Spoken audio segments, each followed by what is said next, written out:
Hi mga ka-friendship! Share ko itong aming masayang experience. Sumakay kami sa Kalesa. Ayan na nga mga ka-friendship.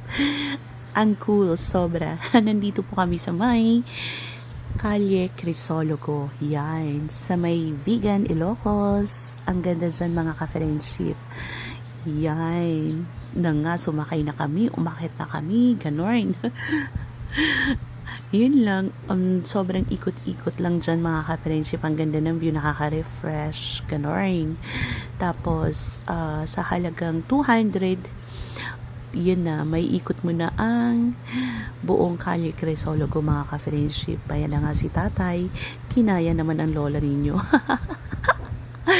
Yun lang, ang cute ng aming munting experience. Sobrang yon. Thank you po sa aming sponsorship. Ganon. Yan lang mga ka-friendship. Happy weekend everyone. And thank you so much for watching Bad Singer. Have a good day. Bye.